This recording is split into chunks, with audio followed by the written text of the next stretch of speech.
Olá, tudo bem? Professor Rogério Piccoli. Estamos de volta aqui para concluir a apresentação do material da disciplina Leitura e Escrita de Textos Filosóficos 2.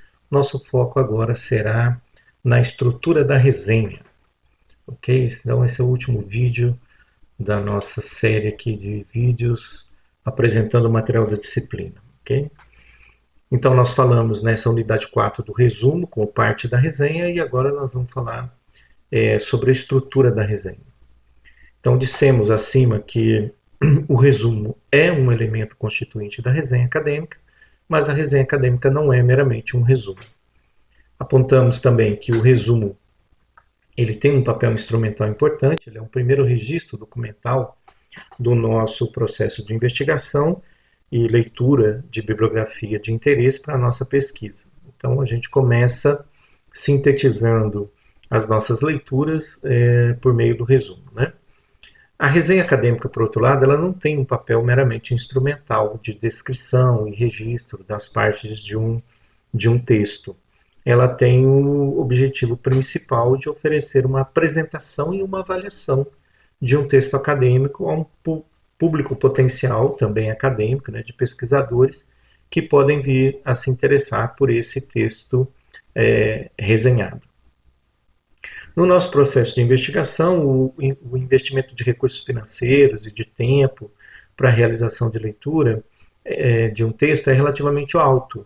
Então, quando nos deparamos com uma nova publicação que eventualmente trata de algo sobre o nosso tema, o nosso tópico de pesquisa, imediatamente perguntamos se devemos comprar e ler essa publicação, né? Ou seja, investir tempo e dinheiro na leitura daquele material. E por causa desse interesse na contribuição potencial que uma publicação representa para o desenvolvimento da nossa pesquisa, é que temos interesse especial em resenhas, especialmente resenhas de livros recém-publicados. Para decidir se a gente vai comprar ou não, a gente normalmente se baseia na leitura de resenhas, ok? Que são essas avaliações prévias, né, desse material. Então, as resenhas têm a função de apresentar e oferecer uma avaliação ponderada de um texto acadêmico, em geral livros, a um público de investigadores, leitores potenciais desse texto. Então, para um leitor potencial que precisa decidir sobre o investimento de dinheiro e de tempo para a leitura, importa conhecer um pouco mais sobre o texto acadêmico antes de decidir sobre a sua aquisição. Por conta dessa finalidade, a resenha é o primeiro texto escrito com a forma de produto acadêmico gerado a partir do desenvolvimento de um processo de investigação em torno de um determinado tema ou subtema de pesquisa. Então, aos leitores potenciais de uma publicação acadêmica, de um livro, importa saber primeiro quem é o pesquisador ou pesquisadora, autor ou autora da resenha, quem escreveu. Em segundo, quais são as informações sobre o texto resenhado, quem é o autor ou autora da publicação ou do livro. Qual é a língua original do texto? Qual é a edição do texto original que serviu de base para a tradução, né? Se o texto é traduzido, quem é o tradutor ou tradutora? Qual é a editora responsável pela publicação? Qual é o ano da publicação? Em terceiro lugar, é interessante que o texto da resenha traga informações sobre quem é o autor ou autora do texto resenhado.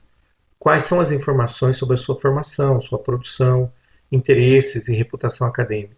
O que torna a publicação resenhada relevante ou pertinente para os estudos e pesquisas numa determinada área do conhecimento? Em quarto lugar, o leitor ou leitora potencial da publicação, aquele que vai ler a resenha e está interessado na resenha, né, ele pode desejar algo sobre a estrutura e organização do livro. Quantos capítulos, quantas partes, quantas seções, eventualmente qual a extensão de cada capítulo ou de cada seção. Em quinto lugar, e mais importante, o leitor e leitora da resenha acadêmica potencialmente interessada no livro, para ele interessa saber algo mais sobre o conteúdo substancial de cada parte do livro.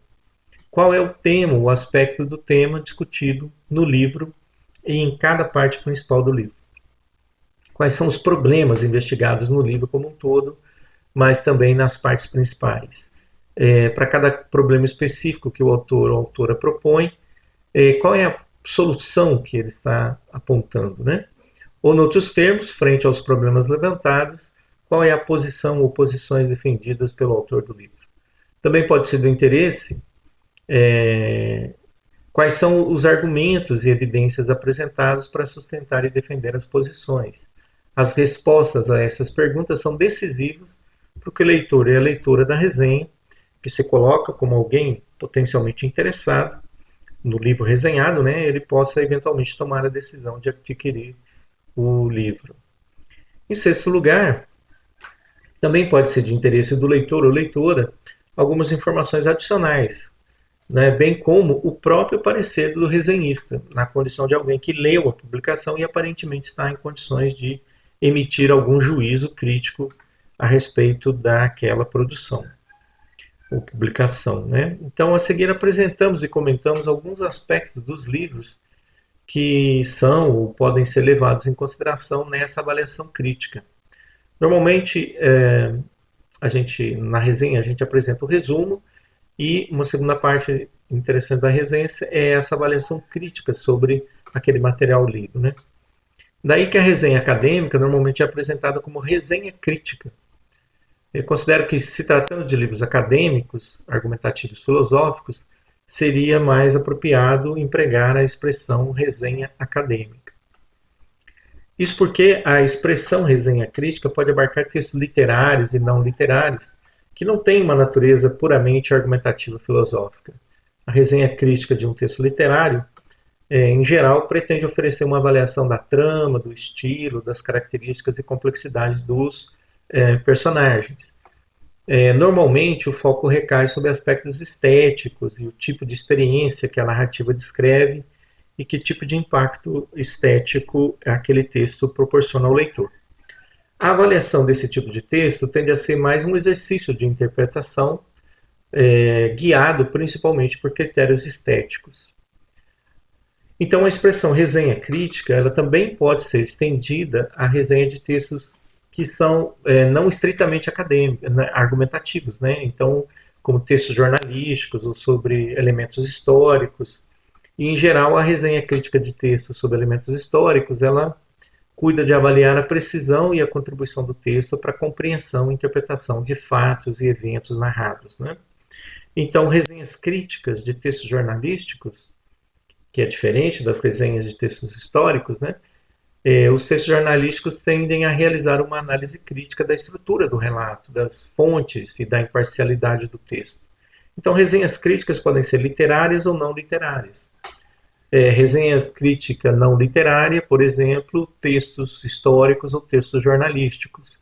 Por isso que a gente prefere chamar a resenha de textos argumentativos filosóficos de resenha crítica, resenha acadêmica, não apenas resenha crítica, porque a crítica pode ir além da área, né, de argumentação filosófica, né?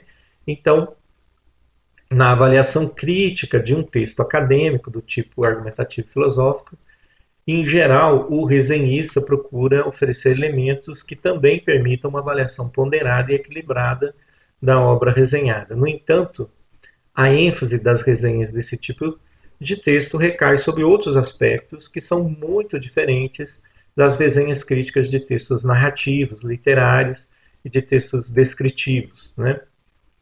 Em geral, espera-se que a resenha de um texto argumentativo filosófico ela não se atenha meramente à descrição e apresentação do conteúdo.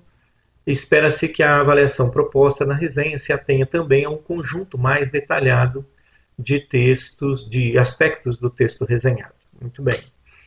Quando o livro é um texto de natureza argumentativa e filosófica, é importante o exame da clareza e da coerência do argumento central. Por exemplo, se os argumentos são bem construídos, né? Então, a análise do argumento, se são argumentos bem construídos, é um aspecto importante para compor a resenha. Outro aspecto, em geral, avaliado é se o autor do livro dá mostras de que ele conseguiu efetivamente cumprir as promessas com as quais se comprometeu, por exemplo, na abertura do livro.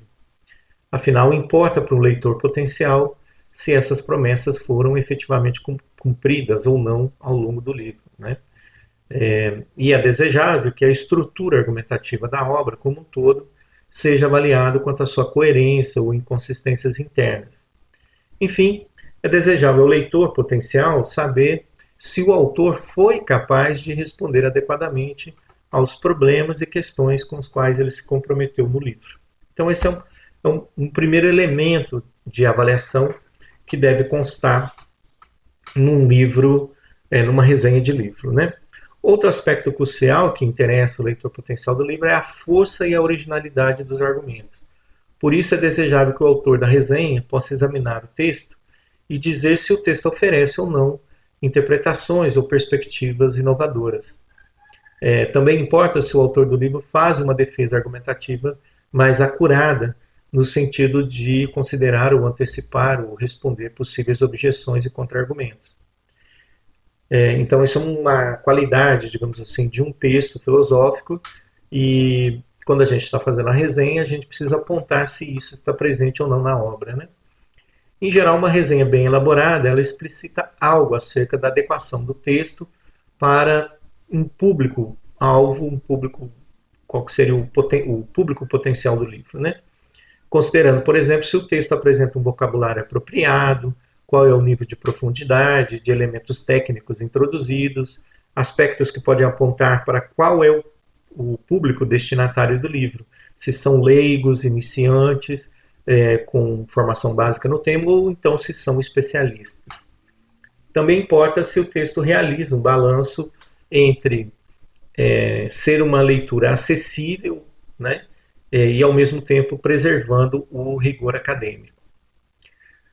O leitor da resenha e potencial leitor do livro resenhado, ele pode interessar também sobre alguma informação sobre a abordagem usada, a perspectiva e a formação do próprio resenhista, né, aspectos que inevitavelmente influenciam a leitura e a interpretação do texto resenhado, né? Então, em filosofia, considera-se a explicitação de tais aspectos como uma atitude de honestidade sobre aquilo que pode enviesar ou colorir, digamos assim, a avaliação pretendida. Então, aquilo que pesa em favor da parcialidade da avaliação, é sempre importante apresentar isso explicitamente para o leitor, né? Considerando a complexidade de textos argumentativos filosóficos, uma resenha é enriquecida ainda quanto a aspectos de estilo e prosa do autor do livro, e eles são considerados, né? Se a linguagem utilizada é apropriada ao gênero filosófico, se o estilo de escrita contribui para a fluidez, nitidez e precisão das considerações. Por exemplo, o uso excessivo de digressões ou um preciosismo exigido em teses e dissertações podem não ser interessantes para a fluidez de um texto, de um livro, né? Então, frequentemente, quando as teses e dissertações são adaptadas para livros, esses elementos excessivos são corrigidos, né? Esses aspectos podem tanto enriquecer quanto contribuir para uma perda de nitidez do texto, se eles são carregados excessivamente no texto. Então, além da descrição, da exposição do conteúdo e dos aspectos já mencionados, uma resenha pode oferecer uma contribuição decisiva para um leitor potencial do livro resenhado, se ela também traz considerações a respeito da pesquisa bibliográfica, da qualidade das referências sobre as quais se assenta o texto do livro lido, né? E o tipo de interpretação que o autor do livro oferece para essas fontes. Então, o autor do livro fez muita pesquisa bibliográfica para discutir um assunto, então algo que é de interesse de quem está lendo ou que vai ser um leitor potencial do livro, né, e que é um leitor da resenha, é um posicionamento do resenhista, né, sobre a qualidade dessa pesquisa bibliográfica que deu origem ao livro. O tipo de interpretação que o autor oferece. Então, omissões não justificadas de obras de referência, por exemplo, podem pesar negativamente na avaliação do livro que é feita na resenha, né? Então, está discutindo um assunto, existem autores clássicos dentro daquele assunto, mas o autor do livro não dialoga com essas referências, então a falta dessas referências mostra um descuido do autor, ele não cumpriu algo que seria exigido, que é dialogar com quem já falou sobre aquele tema, né? Do mesmo modo, a forma como é apresentada a contextualização histórica e filosófica das ideias discutidas ou defendidas no livro merece a atenção do resenhista, né? Também a relação do texto com os debates filosóficos em curso na área na qual se enquadra o livro, em torno dos temas e aspectos polêmicos do tema. Então, essas informações, né, são fornecidas pelo resenhista a respeito da obra resenhada, né? Isso, como é que essa obra se insere nos debates, né? E como que as ideias são discutidas, históricas, ideias, né? Aspectos históricos, né? São discutidos pelo autor do livro. O resenhista pode se posicionar sobre isso, né? Em geral, uma resenha também pondera a contribuição do texto para o avanço e aprofundamento do conhecimento filosófico em torno da temática do livro, né? Bem como discussões acerca das implicações das posições metodológicas assumidas pelo autor do livro. Essas resenhas tratam também de questões de estilo editorial, opções de tradução, precisão nas citações, na formatação e a presença de erros ortográficos e gramaticais. E, finalmente, alguns aspectos menos usuais, considerados por resenhistas, né, são a abertura e a interdisciplinaridade do texto, o uso eficaz de exemplos, analogias e metáforas, porque isso facilita, né, e é uma forma de envolver o leitor do texto, né, o grau de inovação do texto para a área de conhecimento e potencial para suscitar novas reflexões e questionamentos dos leitores. Então, há muitas resenhas publicadas em revistas especializadas e, dada a importância da produção da resenha, há também muitos manuais e tutoriais e cursos disponíveis na internet. No entanto, nós recomendamos alguma cautela no uso desses recursos, uma vez que a resenha de textos argumentativos filosóficos ela possui certas especificidades que precisam ser observadas, né? Em particular, a apresentação do problema, da posição e dos argumentos, bem como a objetividade dos critérios de avaliação e de crítica da obra, né?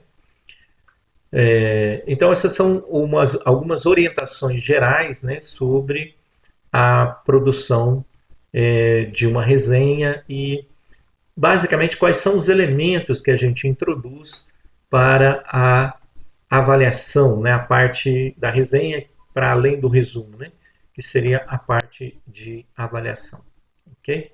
Então, com isso a gente conclui essa exposição do material, né, programado para leitura e escrita de textos filosóficos.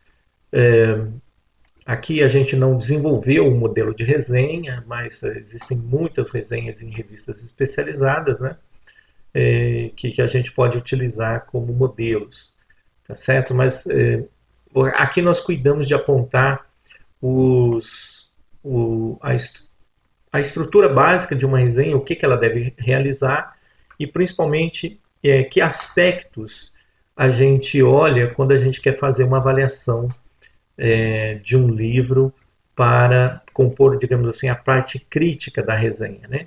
Então, a resenha não é só uma apresentação, né, de quem é o autor, qual é a estrutura da obra, como ela está dividida, quais são as partes principais, qual é o resumo do livro, mas é também um posicionamento crítico a respeito de outros aspectos que nós cuidamos de elencar aqui.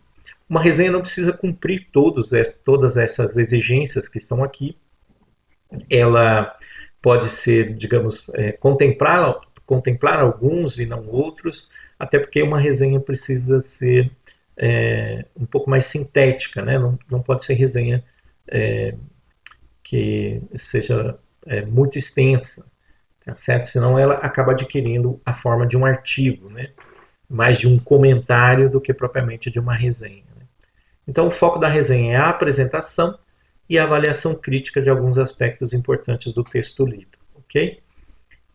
Uma apresentação, um resumo e uma avaliação crítica, tá bem? Então, com isso a gente encerra essa unidade, né, mais essa unidade de leitura e escrita de textos filosóficos, discutindo aqui a estrutura da resenha, tá bem? Então, Espero que vocês tenham aproveitado a disciplina e que vocês tenham encontrado aqui alguns elementos que possam ajudá-los a desenvolver sua capacidade de escrita de textos filosóficos, ok?